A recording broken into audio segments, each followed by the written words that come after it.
नौतन विधानसभा क्षेत्र पश्चिम चंपारण जिले में स्थित है और यह भी वाल्मीकि नगर लोकसभा क्षेत्र के अंतर्गत आता है। यह एक सामान्य सीट है। यहाँ कुल मतदाता संख्या लगभग 2,80,000 के आसपास है। पुरुष और महिला मतदाता लगभग बराबरी पर है और युवा मतदाताओं की संख्या भी अच्छी खासी है।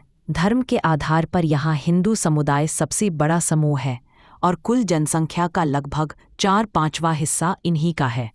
मुस्लिम मतदाता भी यहाँ अच्छी संख्या में हैं और कुल आबादी का लगभग 5वां हिस्सा माने जाते हैं। कई मतदान केंद्रों पर उनका वोट एकमुश्त पड़ता है, जो नतीजों को प्रभावित करता है। अन्य अल्पसंख्यकों की संख्या यहाँ बहुत कम है। जातीय संरचना में यादव, राजपूत और ब्राह्मण प्रमुख जातियाँ हैं। यादवों की आबादी इस क्षेत्र में मजबूत मानी जाती है, जिससे राजद को आधार वोट मिलता है। मुसलमान मतदाताओं के जुड़ने से यह समीकरण और प्रभावी हो जाता है।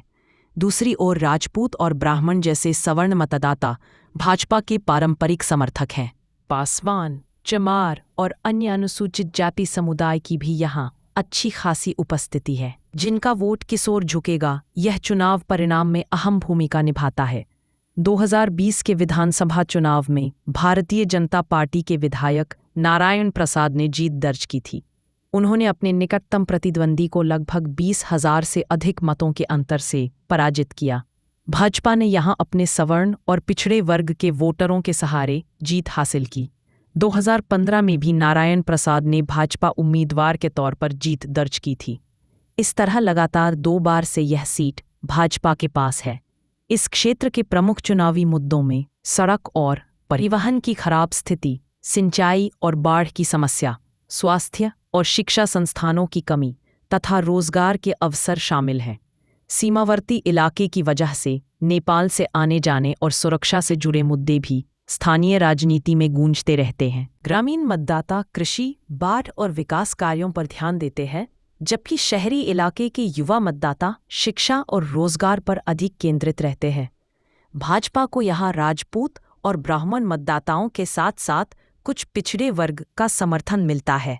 वहीं महागठबंधन यादव मुस्लिम समीकरण और दलित मतों को जोड़कर जीत की कोशिश करता है।